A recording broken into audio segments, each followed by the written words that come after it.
오늘 이렇게 휴일날 이른 아침에 바쁨과 또 반대, 피곤함과 귀찮음의 장애물을 뚫고 이 자리에 오신 여러분들, 하나님께서 여러분들 보내셨습니다.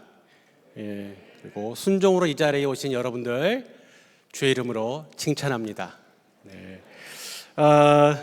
지난 36년간 또 이 자리까지 이끌어 오신 우리 BBB의 선배 순장님들께 감사드리고, 특별히 다음 세대 운동의 문을 열어주신 우리 전임 대표이신 정규혁 형제님께도 감사를 드립니다.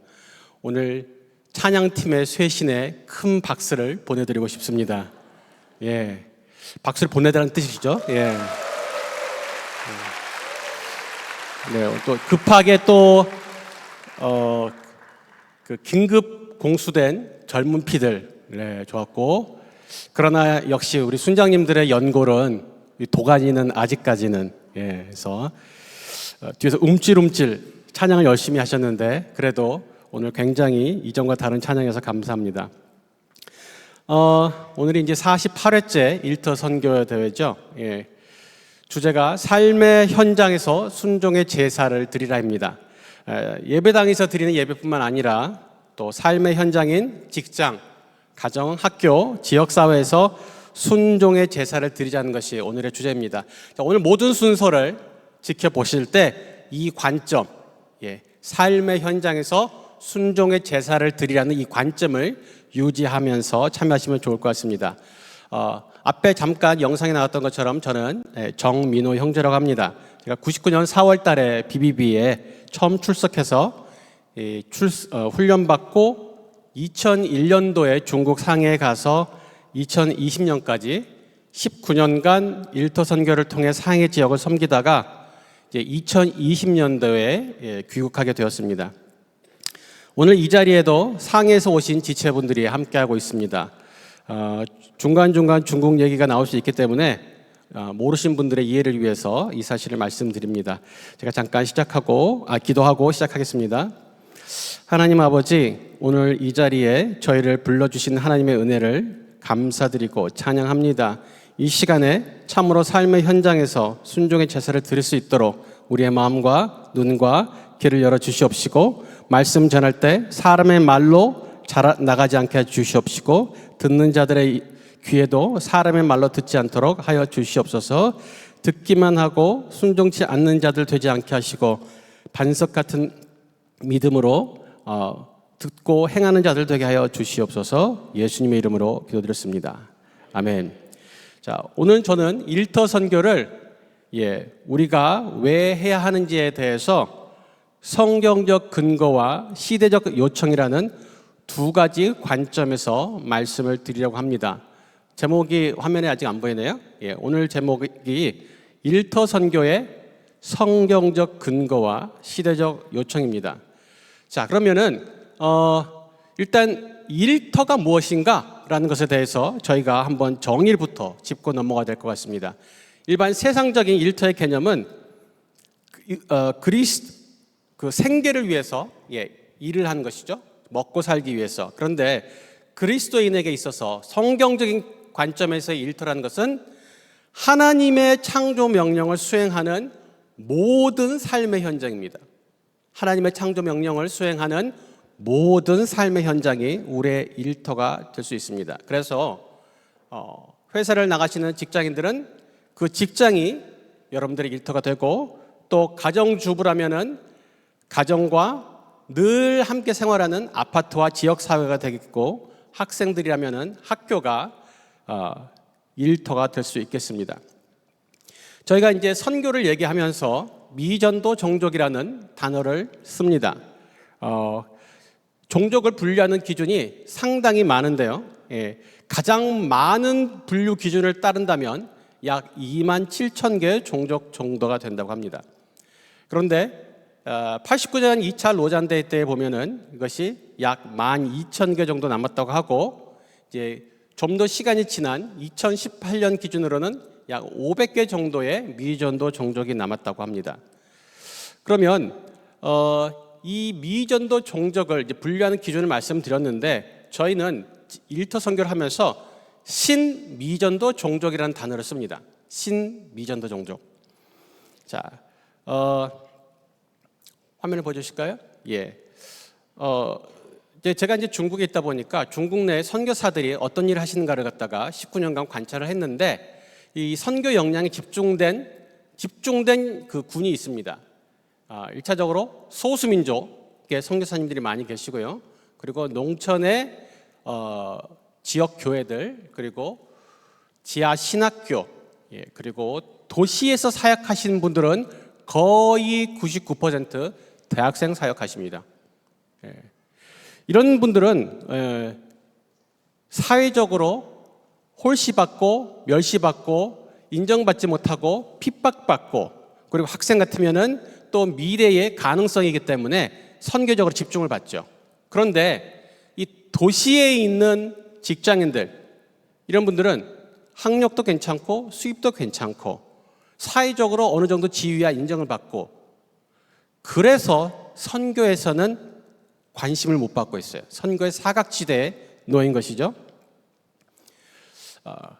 우리가 선교를 얘기하면서 아까 미전도 종족을 얘기하는데, 이 종족이라는 단어가 선교학적으로는 이런 뜻이에요. 복음을 전파하는 데 있어서 문화적 장애가 없는 동일 집단, 그러니까 언어적 장애라기보다는 문화적 장애가 없는 동일 집단입니다.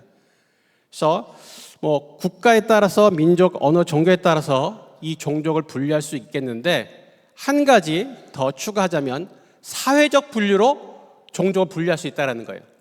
그렇게 되면은 직장인이 하나의 종족이 될 수 있고, 주부가 하나의 종족이 될 수 있고, 학생이 하나의 종족 집단이 될 수 있다는 것이죠. 이런 관점에서 봤을 때 아까 말한 이 대도시의 직장인 혹은 주부들, 일터에서 일하는 사람들이 선교에서 소외된 신미전도 종족이라고 볼 수가 있겠습니다. 자, 일터 선교의 성경적 근거를 저희가 하나씩 보도록 하겠는데요. 사실 성경에서 보면은 대학생에게 가서 선교해라, 아니면 아프리카에 가서 선교해라, 아니면 중동의 무슬림에게 선교해라, 이런 말이 없습니다. 근데 다 가고 있죠. 그러면은 대도시의 주부한테 가라, 뭐 직장인한테 가라, 이런 말도 없습니다. 이 모든 게 어디에 걸리느냐? 너희는 가서 모든 민족으로 제자를 삼아, 이 말에 걸려요. 모든 민족. 이 모든 민족이 영어 성경에는 all nations라고 되어 있죠. 그런데 그 의미상으로 보면은 사실 all group 혹은 all community라고 볼 수 있어요. 하나의 동일 집단인 것이죠. 그렇게 해서 아까 말했듯이 하나의 종족으로 우리가 직장인들 혹은 주부를 볼 수 있다면, 우리가 그들에게 가는 것은 모든 족속에게 가라는 명령에 순종하는 것이 될 수 있다는 것입니다. 자, 두 번째는 성육신이라는 관점입니다. 예수님께서 하늘나라에서 이 땅의 나라로 선교를 오신 선교사라고 볼 수 있겠죠.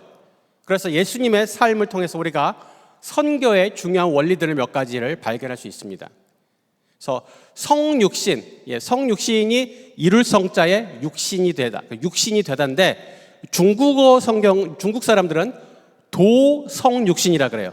말씀 도자를 써서 말씀이 육신이 되다. 그 예수님의 성육신의 삶에서 보면은 첫 번째로 보이는 것이 뭐냐니까, 우리 가운데 거하심이라는 거예요. 선교는 선교 대상자들 가운데 거하면서 하는 겁니다. 멀리 떨어져서 말로만 나불나불 되는 게 아니라 그들의 가운데 살면서 하는 게 선교라는 거죠. 그래서 많은 선교사들이 갖는 공통적인 고민이 뭐냐면은 선교 대상자들을 어떻게 만날 수 있을까? 어떻게 한 명이라도 접촉할 수 있을까가 그들의 고민입니다. 그런데 우리 직장 다니신 분들, 매일 9시가 되면 그 선교 대상자들이 알아서 옆으로 와주죠? 그죠? 그냥 알아서 시키지 않아도 내 옆으로 옵니다. 우리 주부들 동네 아파트 나가면은 놀이터에, 그리고 학부모들 모임 가면은 자연스럽게 그들과 접촉할 수 있는 기회를 갖고, 또 은퇴자들이라 할지라도 은퇴자들의 커뮤니티에 가면은 자연스러운 접촉이 가능해집니다. 그래서 이 선교에 있어서 접근성이란 관점에서 보면은 일터 선교는 대단한 우세점을 갖고 있는 것이죠. 두 번째는 성육신 선교에서 두 번째 포인트는 동질감이라는 거예요. 예수님께서 죄인들의 친구가 되셨죠. 예수님께서 모든 일에 우리가 한결같이 시험을 받으셨어요. 이게 동질감이에요. 예수님께서 전지하시니까 하늘 보좌에 앉으셔서 저희를 보시고 너 똑바로 안 해? 그런다고 한들 우리가 무슨 할 말이 있겠어요? 그리고 우리를 이해를 못 하시겠어요? 전지하시니까 우리가 얼마나 힘든지 어려운지 아시겠죠. 그런데 높은 자리에 계시면서 우리한테 똑바로 안 해? 하는 것과 이 땅에 내려오셔서 우리와 동일한 시험을 겪고 나신 후에 똑바로 안 해? 하시는 것은 다르다는 거죠. 우리가 같은 회사에 나가고 우리 꼰대 상사를 갖다가 한마디 딱 그 김 부장 딱 하는 순간 모두가 한마음 한뜻이 되잖아요. 동질감이 확보되는 거죠. 아무 말도 안 했어요. 그냥 김 부장만 했는데 다들 우리 주부들 같은 경우에 그 302동의 또리 엄마 하는 순간 한마음 한뜻이 돼요. 동질감이죠. 그래서 동병상련이라고 죄인들의 고민은 죄인이 아는데 직장인들의 고민, 주부들의 고민은 그들과 같은 환경 가운데서 모든 시험을 겪는 사람들이 알 수 있겠죠. 앞에서 말한 이 접근성과 동질감이란 부분은 큰 노력 없이 그냥 내가 그들 가운데 있기 때문에 거의 자동으로 획득하게 되는 선교적 장점이 있습니다. 그런데 이제부터는 조금 수고가 필요한, 노력이 필요한 필요들이 있습니다. 그게 구별성입니다. 자, 예수님은 동일한 시험을 받으셨는데 죄는 없으시니라. 죄는 없으시니라. 제가 동질감을 갖다가 확보하기 위해서 직장에 있는 안 믿는 동료들과 같이 매일같이 술과 담배 찌들어 살고 매일같이 셋만 모이면 화투치고 주식 얘기하고 동질감 확보되겠죠. 그런데 같이 죄를 지잖아요. 그래서 우리가 일터 선교를 할 때 동질감이 확보됐다는 것에 만족하지 않고 구별됨을 확보할 필요가 있다는 것이죠. 이 세상 문화와 다른 뭔가가 필요합니다. 그럼 구별됨을 확보하면 다 끝난 거냐? 아니에요. 또 남았어요. 능히 돕는 자가 되어야 됩니다. 예수님은 우리와 같은 시험을 받아 고난을 당하셨는데 그래서 시험 받는 자들을 능히 도우시느니라. 나 이해해. 힘들지? 힘들겠다. 나도 힘들어. 그걸 끝나는 게 아니라 돕는다는 거예요. 구별된 후에는 뭘 해요? 도와야 돼요.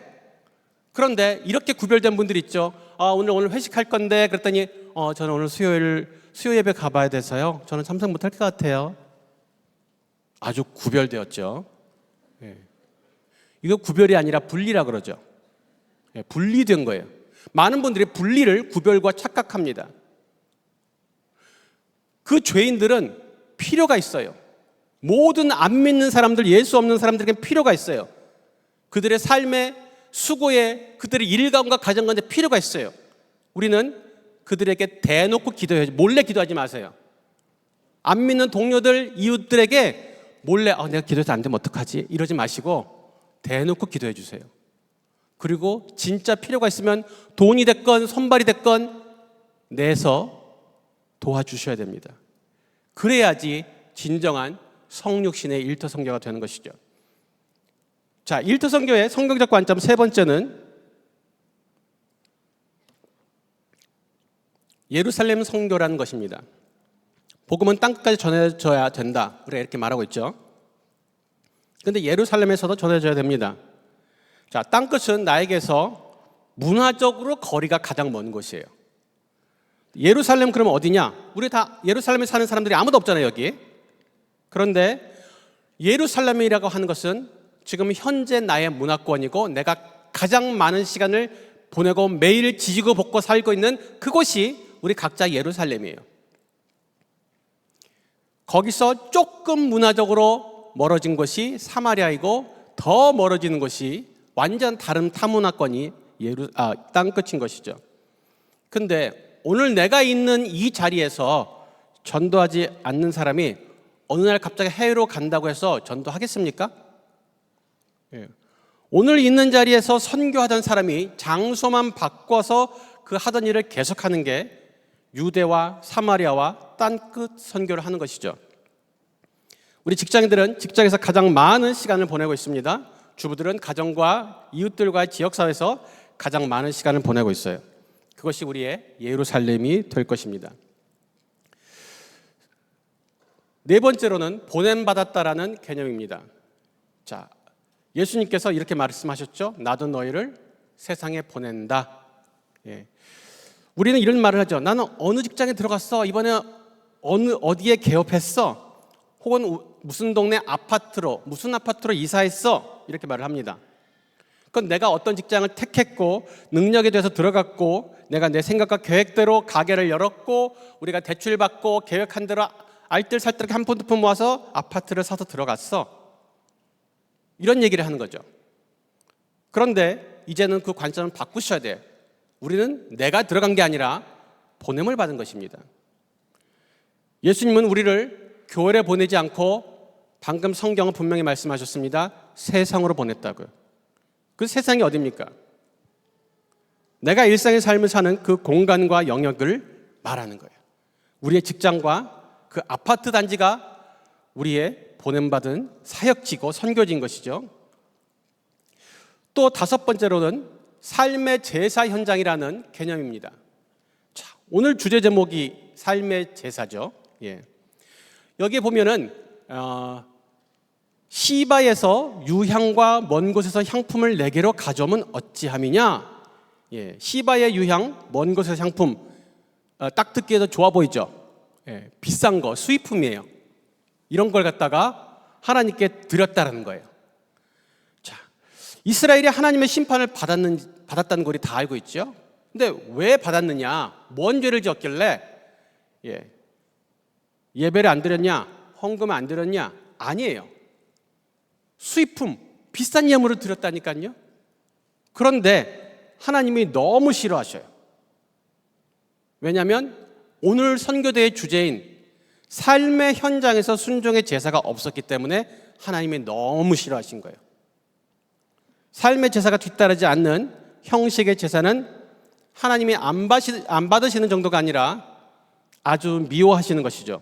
우리가 주일날 꼬박꼬박 예배를 드리고 헌금을 드리고 여러 집회를 다 참석해도 내 삶의 현장에서 예배가 없다면 주일날 드리는 그 예배는 가증스러운 것이 될 수 있습니다. 예배의 핵심은 모였을 때뿐만 아니라 흩어진 삶의 현장 가운데서 더 많이 드러나게 되어 있어요. 예배 드린다는 뜻이 뭔가? 팔짝팔짝 뛰면서 노래를 부르고 누군가 설교하는 걸 듣고 돈통이 돌면 거기다 돈을 집어넣고 이게 예배가 아니에요. 예배는 하나님 말씀을 순종한다는 뜻이죠. 본문에 나온 얘기가 순종함이 제사보다 낫다 이런 말을 하고 있죠. 사무엘이. 그 얘기는 예배의 본질이 뭘 드리고 무슨 얘기를 듣고 하는 데 있지 않고 순종함에 있다는 것을 알려주는 거죠. 우리가 말씀 따라 순종함으로 힘써야 할 삶의 예배 처소가 어디입니까? 예, 지금 계속 얘기하고 있는 우리 삶의 현장, 직장, 가정, 이웃 사회인 거예요. 오늘 주제 말씀이 옆에 보면 적혀 있는데 이쪽에 있나요? 네. 아실 거예요. 그러므로 형제들아 내가 하나님의 모든 자비하심으로 너희를 권하노니 너희 몸을 하나님이 기뻐하시는 거룩한 산 제물로 드리라. 이는 너희가 드릴 영적 예배니라 이렇게 되어 있습니다. 마음이 아닌 몸을 제물로 드리라고 해요. 몸을. 그것도 산 제물로 드리래요. 자, 원래 제물은 죽여서 올려놓는 거죠. 제단에. 그런데 제물을 올려놓은 다음에 뭘 하냐? 밑에서 불을 피우죠. 근데 죽은 제물이기 때문에 밑에서 불을 피우고 아무리 뜨거워도 꼼짝도 않고 거기서 완전하게 탑니다. 그래서 완벽한 제물로 하나님께 올려드려지죠. 근데 제물을 산채로 제단에 올리면 어떻게 될까요? 밑에서 불을 피우면 엄마 엉덩이가 뜨거워 하겠죠. 그리고 내려오겠죠.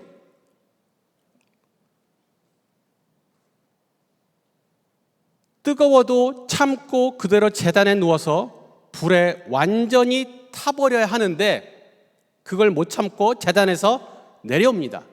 이게 산재물의 문제예요.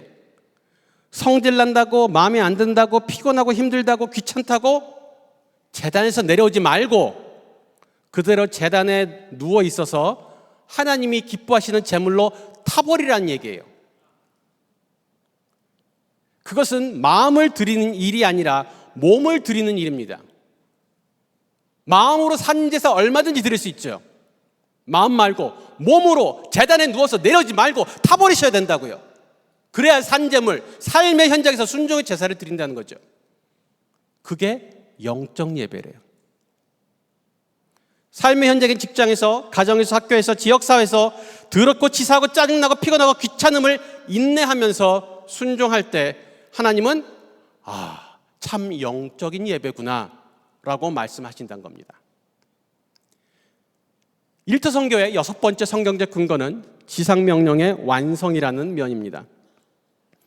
지상명령 많이 들어보셨죠? 예.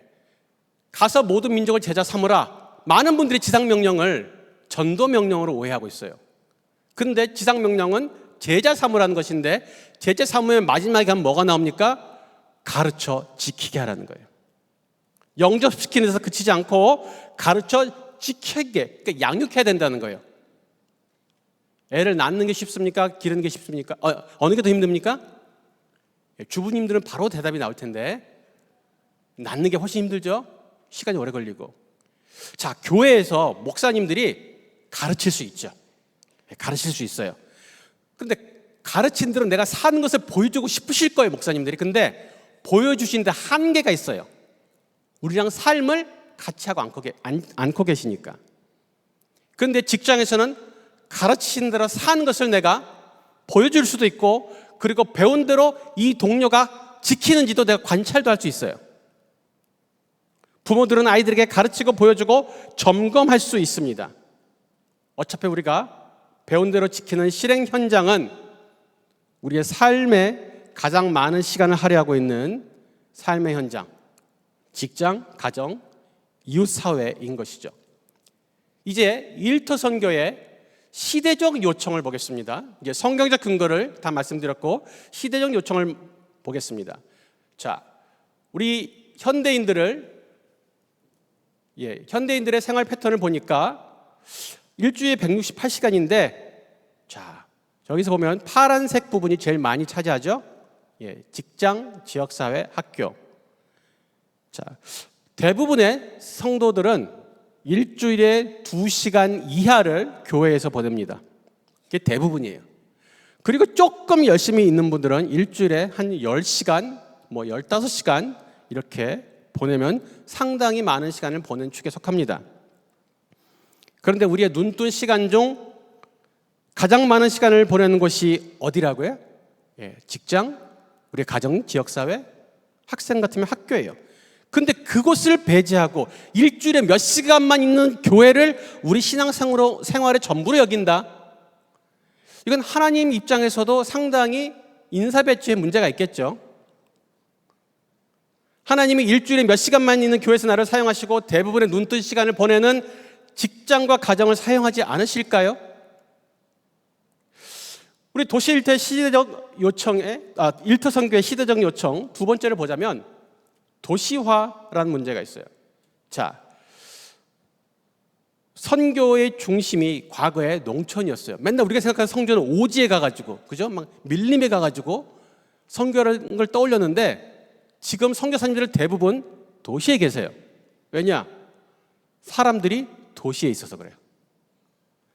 인구가 도시 아니면 농촌에 있을 거 아닙니까? 근데 도시화율, 좁은 땅덩어리의 도시화율이 50%는 진지게 넘었고 이제 80%를 향해 가고 있어요. 자, 중국을 예로 들면 중국의 11개 도시만, 상위 11개 도시만 합하면 2억이 됩니다. 별로 안 놀라시네요? 중국에서는 200만 도시 이런 데는 읍으로 쳐요, 읍. 중국을 빼고 다른 세계 11개의 세계 도시를 합하니까 인구가 1억 4천이 됩니다. 우리나라의 인구 절반은 서울, 경기에 살고 있죠. 자, 선교는 땅을 따라갑니까? 사람을 따라갑니까? 사람을 따라갑니다. 그러니까 앞으로 선교는 도시 중심이 돼야 되는 것이죠. 그러면 도시 선교를 실패하면은 세계 선교도 실패하는 거예요. 그럼 도시 선교의 핵심이 뭐냐 이거죠. 도시 선교, 직장, 가정, 학교가 있을 거예요. 자, 아까 말했듯이 학교는 대부분의 선교사님들이 도시에서 학생 캠퍼스 선교에 거의 집중하세요. 근데 직장하고 가정 딱 비비비가 하는데 아무도 안 해. 중국에서 19년 있는 동안 일터 선교, 직장 선교하는 선교사님을 딱 한 분 봤는데 얘기하다 보니까 비비비 출신이더라고요. 그러니까 없는 거, 비비비 말고는 아무도 없는 거예요. 아무도. 일을 하면서 그 돈 벌어서 별도로 학생 사역 하시는 분들은 봤는데 진짜 일터 선교를 하시는 선교사님을 한 명도 못 만났어요. 저는. 계실지 모르겠지만 저는 못 만났어요. 비비비의 유니함이 여기에 있는 것이죠. 도시 일터 선교의 시대적 요청, 세 번째는 평신도 사역이라는 거예요. 전형적인 평신도 사역의 영역이다. 자, 성도들을 갖다가 평신도와 전임 사역자로 나눠봤을 때 전임 사역자 속에 신학하신 목사님들 2%, 98%가 평신도예요. 자, 여기 종교개혁 얘기가 나오죠. 첫 번째 종교개혁이 뭐였죠? 그 전까지는 평신도는 성경을 못 보게 했잖아요. 성경은 어떻게 너희 같은 무지들이 감히 성경을 함부로 보면 안 돼. 성경은 우리 같은 거룩한 사제들만, 그것도 너희들은 알아볼 수 없는 라틴어로만 보는 거야. 그러다가 첫 번째 종교교역에 마침 구텐베르그의 인쇄술과 맞물리면서 각 나라의 언어로 번역된 성경가 쫙 빠졌어요. 그래서 이제는 모든 사람이 성경을 다 볼 수 있게 되었죠. 야, 그 전까지 사단이 요거 하나 가지고 재미를 봤거든요. 그런데 성경을 갖다가 다 쥐게 됐어요. 아, 이제 전략을 바꿔야 될 텐데 어떻게 하지? 좋았어. 그럼 이렇게 하자. 성경 봐. 근데 너희는 평신도니까 사역하면 안 돼. 이런 거는 너희 같은 병신도들은 사역을 하면 안 돼. 거룩한 사제들만 사역하는 거야. 우리 이렇게 속이자.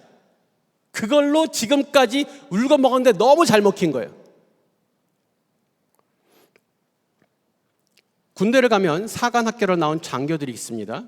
그리고 직업군인 상사, 중사, 하사, 원사 같은 부사관들이 있죠. 그리고 일반 사병들이 있습니다. 자, 전쟁 나면, 싸움하면 장군들이 총 들고 수류탄 던지면서 싸움합니까?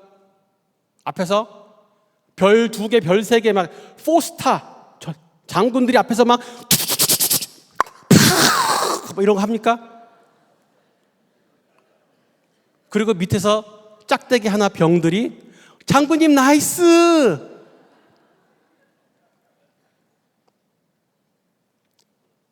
그러면 전쟁 못 이기겠죠. 그런데 지금까지 교회가 지난 몇백 년 동안 그렇게 영적 전쟁을 해왔어요. 평신도를 훈련시키고 지휘를 해야 될 그 장교들이 본인이 직접 앞에 나가서 별의별 거 혼자 다 하는 거죠. 그리고 평신도들은 뒤에서 박수만 쳐드리고. 사역에 부르심은 특수한 몇 사람에게만 부르신 게 아니라 우리 모두를 부르셨습니다. 일터 선교는 특히나 전임 목사님들은 하고 싶어도 할 수 없는 영역이에요. 아니, 목사님이 직접 회사 나가가지고 회사 문 삐직 열고 들어가서 전도를 왔는데요. 할 수 있습니까? 실제로 회사에 나가서 출근하는 그 평신도 선교사를 통해서 할 수 있는 영역이죠. 지금 소수의 목사님들이 구역 신방을 하면서 주부들을 섬깁니다. 근데 그걸로 되겠습니까?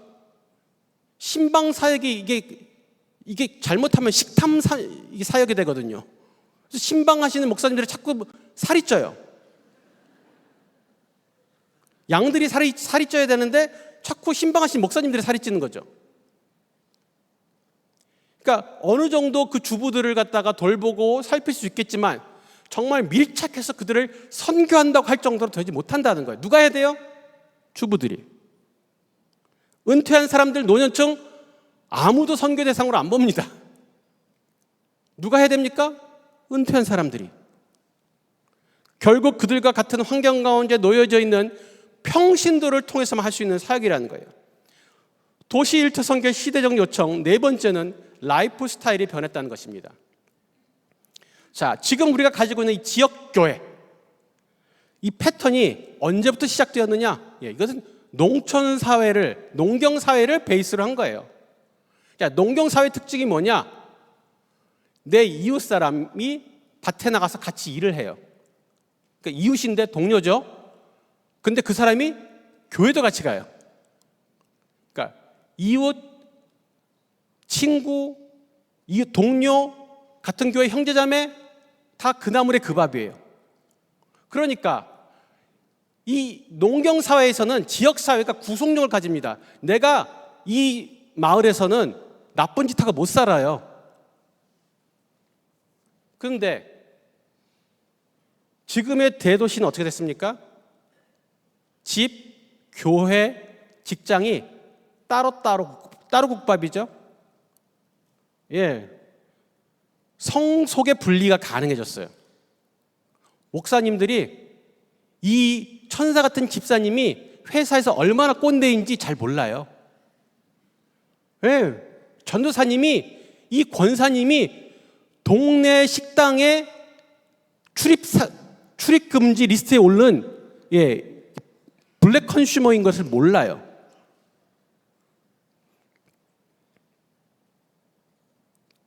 그리고 과거의 지역 전도는 다 관계 전도였어요.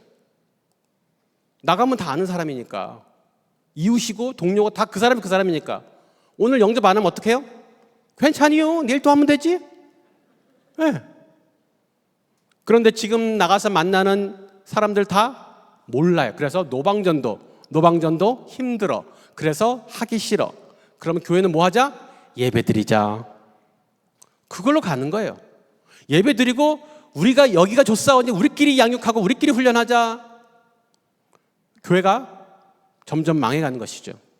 교회가 전도와 선교에 열심을 내지 않으면서 쇠락하게 되는 것입니다. 그래서 교회 패턴 변화가 필요한데, 기존 일요일 대예배가 교회라는 고정관념을 탈피해야 돼요. 여기가 교회입니까? 여기는 교회당, 예배당이지 교회가 아닙니다. 사람이 교회거든요. 성도가 모이면 교회, 예수 이름으로 두세 사람이 모이면 교회란 말이에요. 직장에서, 가정에서, 카페에서 두세 사람이 예수 이름으로 모이면 교회인데, 이제는 현장교회, 일터교회 생겨야 돼요. 그게 왜 교회가 아닙니까? 그래도 교회라고 하면 자고로 일요일날 11시 대예배를 드려야 교회지. 성경에 그렇게 말한 게 아닌데, 교회는 모인 교회가 있지만 흩어진 교회가 있습니다. 우리는 너무 모인 교회 위주로 살았어요. 이제 흩어진 교회에 관심을 둬야 돼요. 여러분들 흩어져서, 빛과 소금을 어디서 삽니까? 교회 안에서 삽니까? 흩어져서 세상에 나가서. 우리는 또한 유럽과 미국에서 그 교훈을 배워야 돼요. 우리의 선교 누가 해줬죠? 중국 선교 누가 해줬어요? 유럽에서, 미국에서 선교를 했습니다. 지금 거기 교회 어떻게 됐습니까? 관광지가 되거나 술집이 되거나 심지어는 이슬람의 모스크로 변한 것도 있죠. 왜 그렇게 됐어요? 세상은 산업혁명 이후에 급속하게 변했지만 교회는 그 속도를 따라잡지 못했기 때문입니다. 그리고 오히려 세상에 침략당한 것이죠. 여섯 번째 시대적 요청, 해외 선교적인 요구가 있습니다. 이제 우리가 선교에 집중해야 될 남은 지역들을 쫙 보니까 대부분들은 소위 목사님 선교사님들, 전임 선교사님들은 아예 갈 수가 없어요. 중국을 예를 들면 목사님 안수 받으면요, 그 리스트가 다 있습니다. 이 선한 목적교회 주보 매주 수집됩니다. 그러니까 목사님이 선교사는 들어갈 때부터 아신다고 보면 돼요. 아, 어서 오십시오 하고 알고 있어요. 제가 왜 장수했냐? 그들이 보기에는 제가 알바 선교사처럼 보이거든요. 얘는 맨날 전화 감청을 해봐도 그냥 뭐 맨날 일 얘기하고 그런데 얘는 알바인가 봐. 동남아시아가 지금 무슬림 국가, 인도네시아가 전 세계에서 이슬람 인구가 제일 많습니다.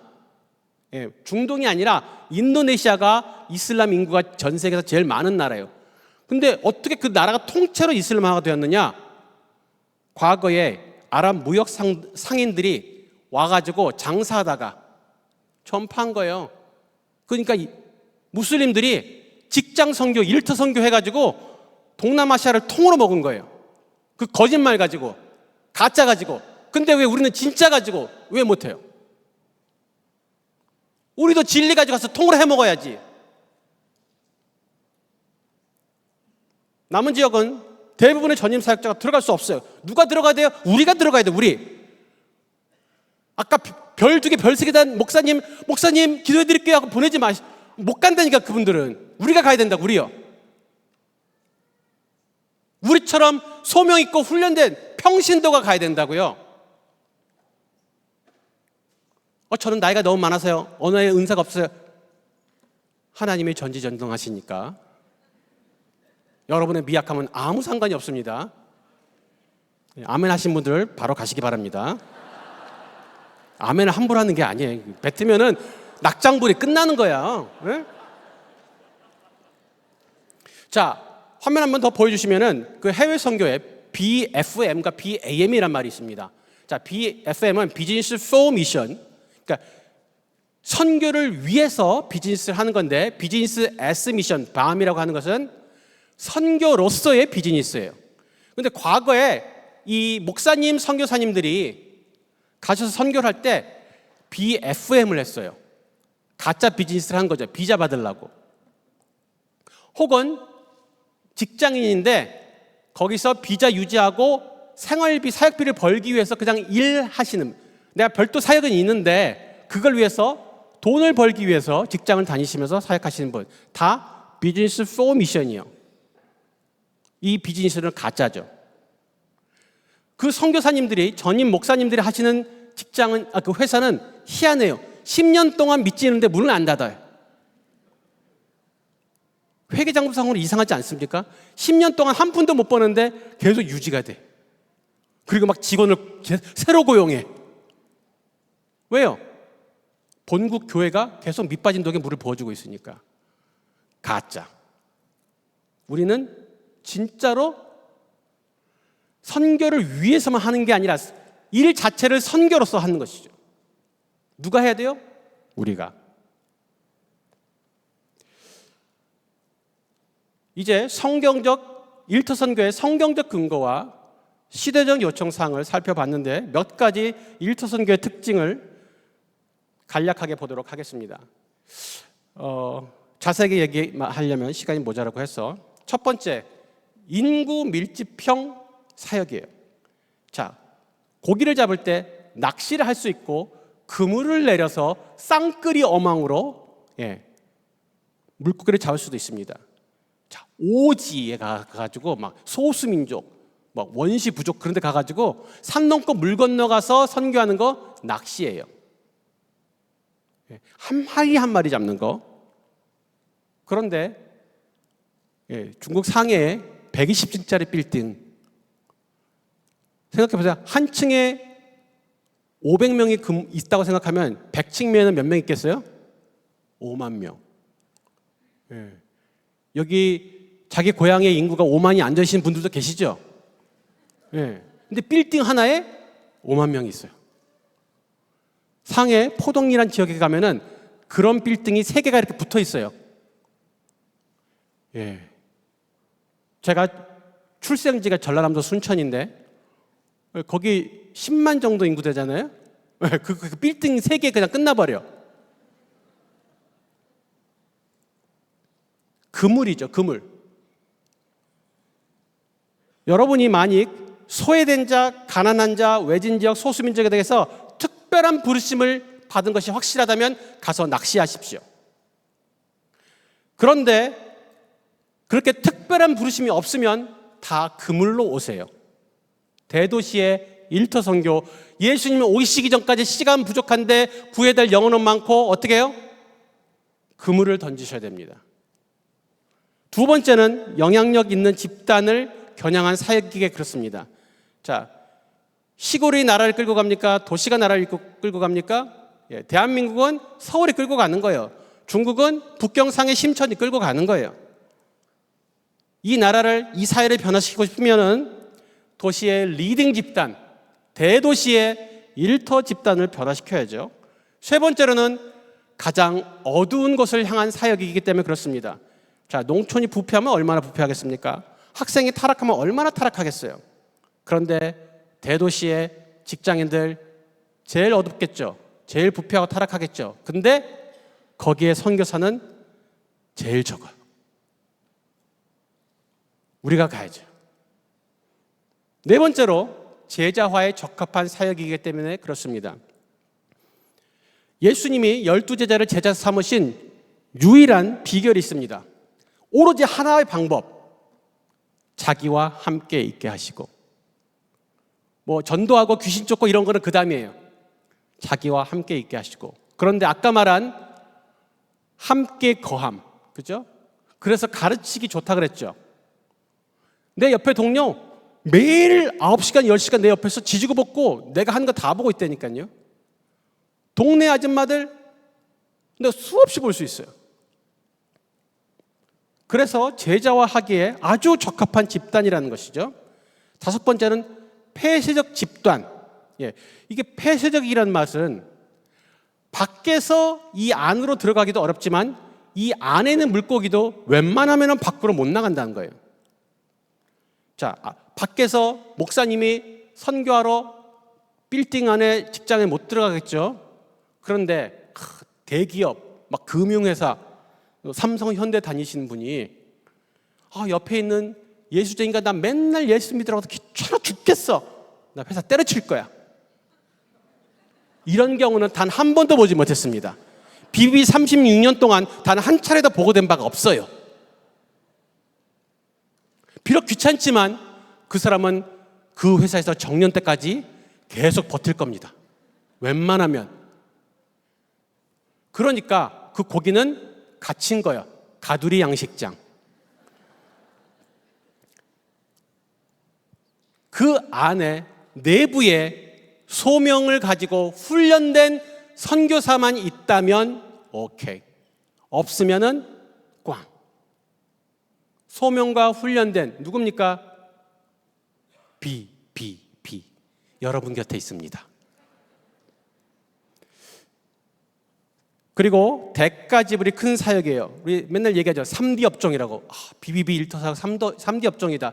사역만 하던가 일만 하던가, 사역만 하던가 가정만 돌보던가. 하나만 해도 힘들어 죽겠는데 둘 달려니까는 맨날 쌍코피가 그죠? 그래서 제가 상해에 있는 제 순원들에게 자주 얘기합니다. 내가 그리스도를 본받은 것처럼 여러분들도 나를 본받으시오. 그 뒤에 꼭 하죠. 그러면 만성 피로는 보장하마. 그 대신 영원한 무궁한 상급도 보장한다. 예, 시간, 육체적 힘들어요. 그리고 돈이 걸렸잖아요. 돈. 평소에 그렇게 마음 좋은 집사님, 권사님, 장로님도 돈만 걸리면 사람이 변해요. 돈에 대해서 자유로울 수 있는 일터 선교사가 필요하고, 일곱 번째 학생 사역의 종점입니다. 수많은 CCC 선교사님들, 캠퍼스 사역하시는 그런 사역자들 한 가지 고민이 있어요. 순수하고 많은 잠재력을 가진 그 젊은 학생들을 열심히 복음 전해서 제자 삼았더니 맥시멈 대학원까지 졸업하면 7년이면 떠나더라. 대부분 4년이면 떠난다는 거예요. 그리고 우리 다 경험했죠? 그렇게 대학 안에서 열심히 믿던 친구가 직장 딱 들어가면 어떻게 해요? 에고머니나. 전 세계가 똑같습니다. 대한민국만 그런 게 아니에요. 그런데 BBB가 거기에 대해서 아닐 수 있네라는 가능성을 제시했죠. 모델이 없으니까 다들 안 된다고 굳게 믿고 있는 거예요. 우리도 BBB 오기 전까지는 안 되라고 굳게 믿었잖아요. 구원의 확신보다 더 확실한 믿음을 가지고 있었잖아요. 그러지 않아요? 평신도가 직장에서 일하면서 제자로 선교사로 안 돼. 평신도 주부가 주부 선교사로 안 돼. 너무 확실한 믿음을 가지고 있었잖아요, 우리가. 언제 깨졌어요? 모델을 보니까. 모델을 보여줘야죠. 다음 세대 데리고 오세요. 보여주세요. 그리고 자비양 사역이라는 장점이 있습니다.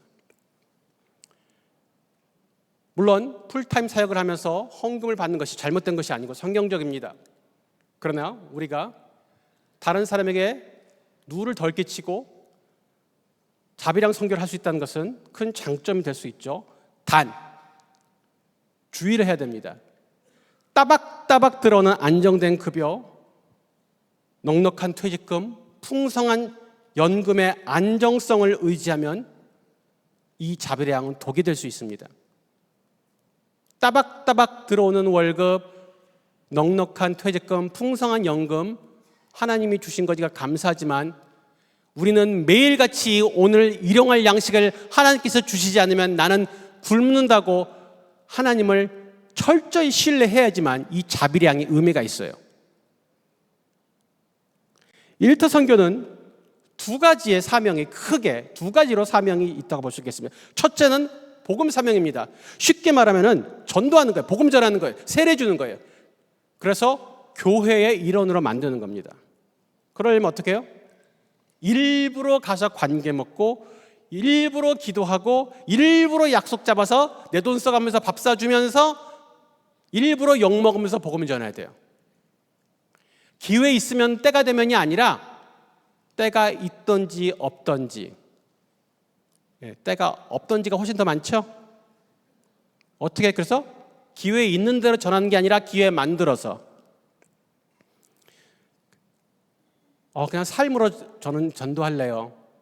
착하게 산다고 저절로 예수 믿지 않습니다.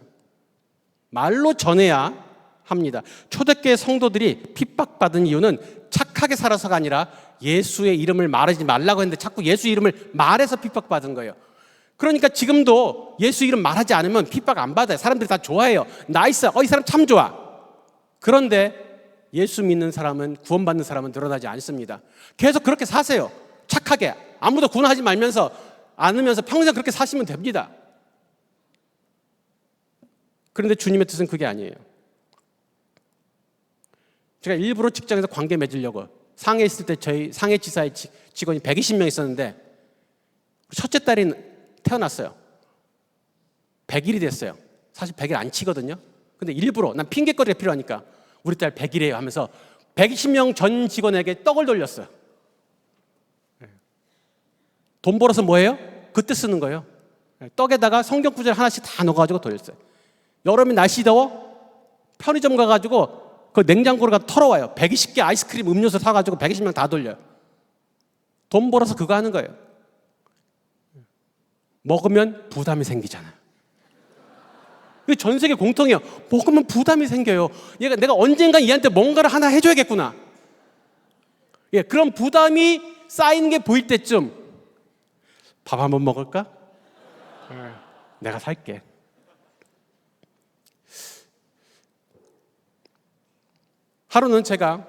하루가 아니죠. 30일, 한 달 동안 주말도 포함해서 매일 야근을 한 적이 있어요. 매일. 그런 30일째가 되는 일요일 주일 저녁 밤 8시에 일이 끝났습니다. 머릿속에서는 딱 한 가지 생각밖에 없겠죠? 집에 가자.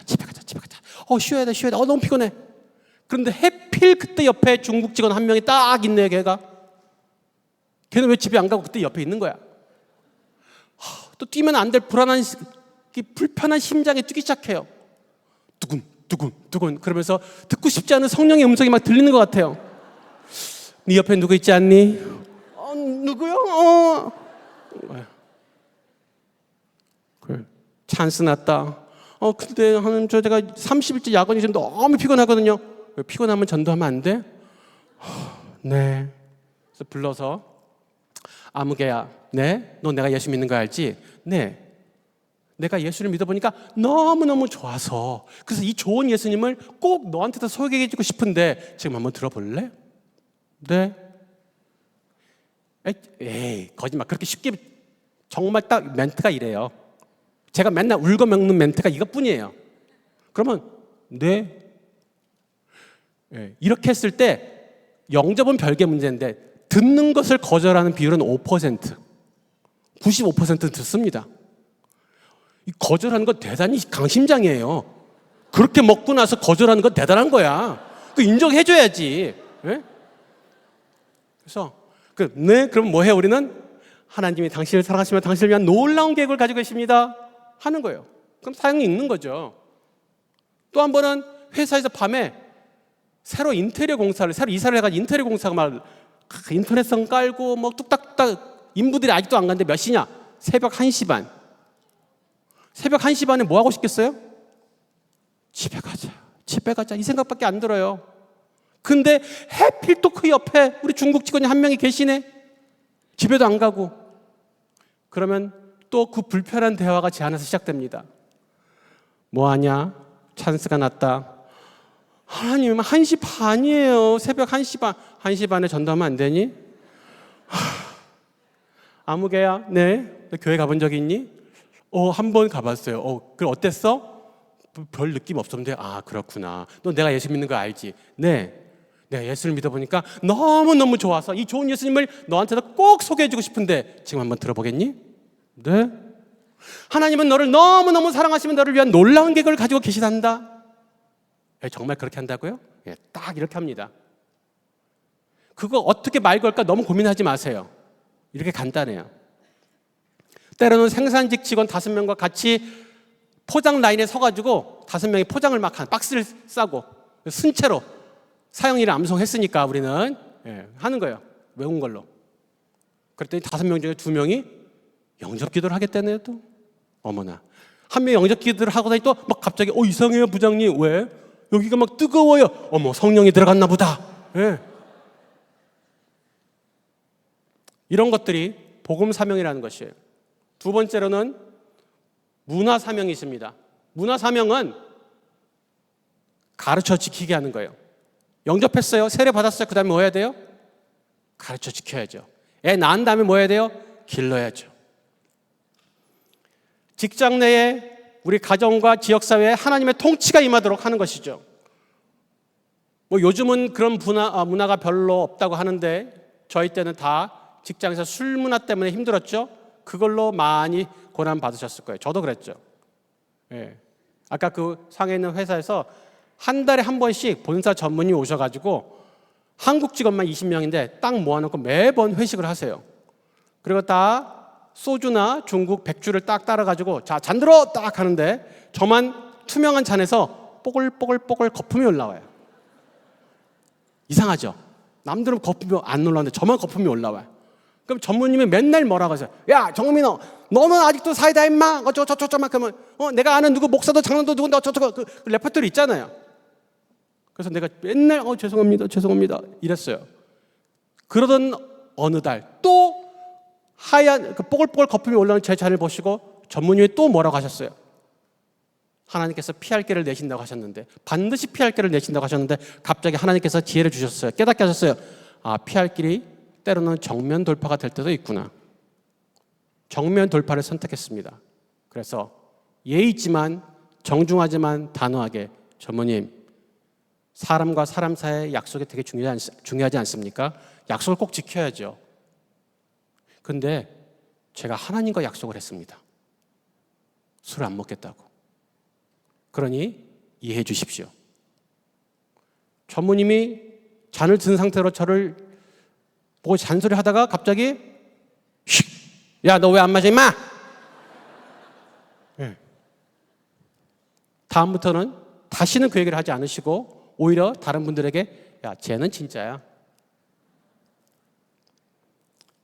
회사에서 임원이 부정한 일을 지시한 것에 대해서 제가 감히 메일로 그 임원분께 메일을 썼어요.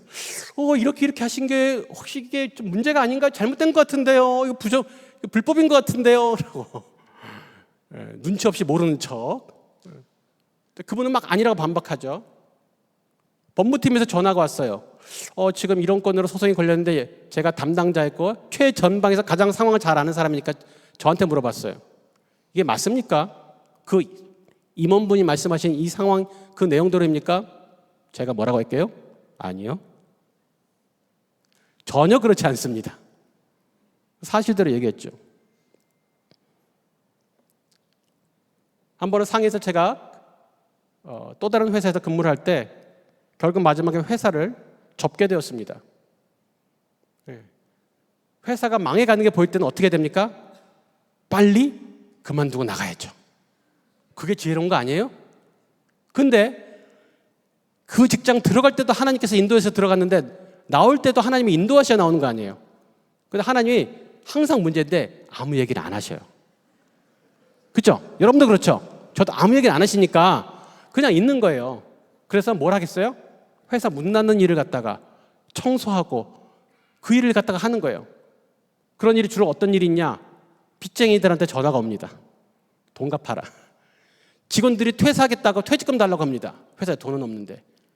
근데 하나님은 아무 말씀 안 하셔요. 가라 마라. 그러니까 계속 하는 거예요. 그런데 크리스찬은 책임지는 사람이 있기 때문에 제가 그 당시 급여를 한국 본사에서 70%, 중국 지사에서 30% 받았는데 100%를 다 받아도 항상 모자르거든요. 하나님이 나머지를 채우셨지 100%를 다 받는다고 채워지는 게 아닌데 중국 지사에서 받는 30%를 6개월간 제가 안 가져갔어요. 내가 책임자기 때문에 내가 가져가면 가져갈 수 있는 거예요. 불법도 아니고. 근데 거래처 돈 먼저 갚아야 되고 직원들 퇴직금 먼저 줘야 되니까 6개월간 제 급여 30% 안 가져갔어요. 그러다 보니까 중국 거래처가 알아서 감면을 해주던데요, 빚을? 그런 일도 있어요, 세상에.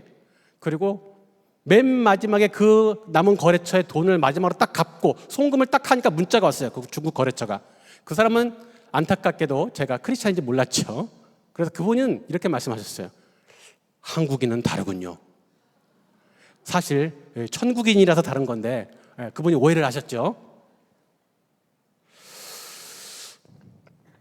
우리 모든 크리스찬에게는 세 가지 소명이 있습니다.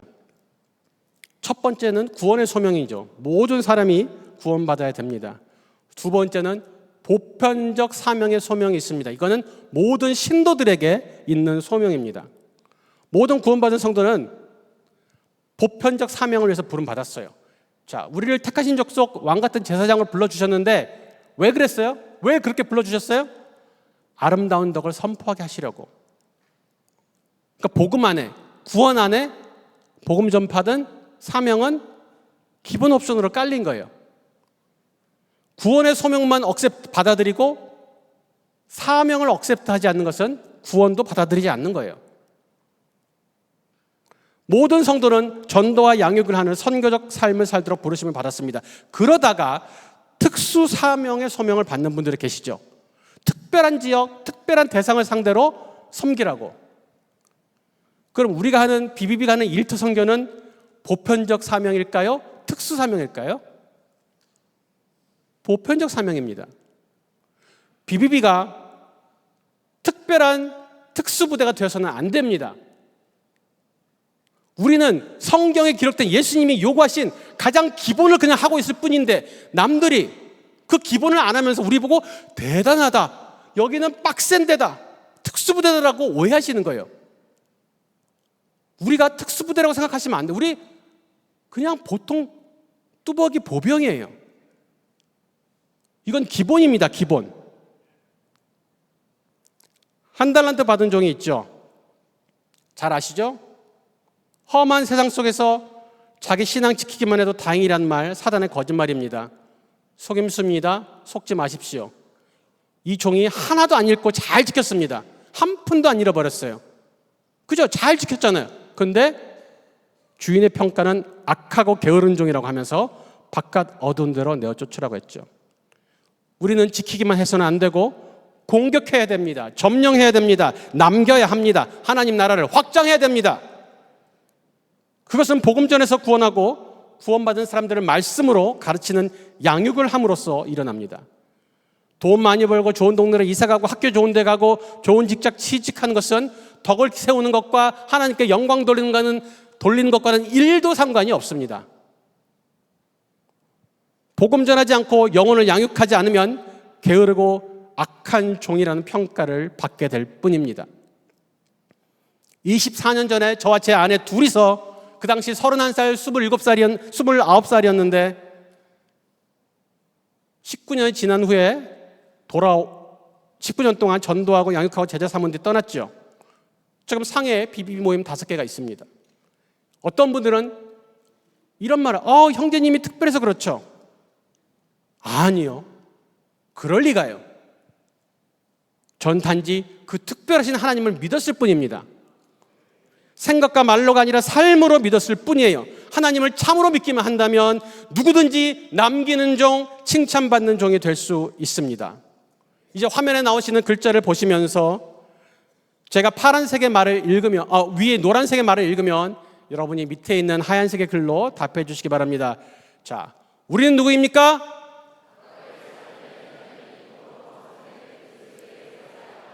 우리의 일터는 무엇입니까? 누가? 언제? 어디서? 기도하겠습니다. 우리를 구원하시고 주님과 동역하는 사명을 주신 주님을 찬양합니다. 오늘 이 말씀을 들은 모든 성도들이 자신의 삶의 현장인 직장, 가정, 그리고 지역사회에서 복음 전하고 제자 삼는 선교적 삶을 사는 결단을 할 수 있도록 감동 주시옵소서. 예배당에서 예배와 함께 삶의 현장에서 순종의 제사를 드리는 제자들 되게 하여 주옵소서. 주님 명령에 순종하여 자신이 사는 지역을 넘어서서 다른 도시와 다른 나라로도 복음 전파를 위해 나가는 순종을 하게 하옵소서. 반드시 속히 다시 오실 우리 주 예수 그리스도 이름으로 기도드렸습니다. 아멘.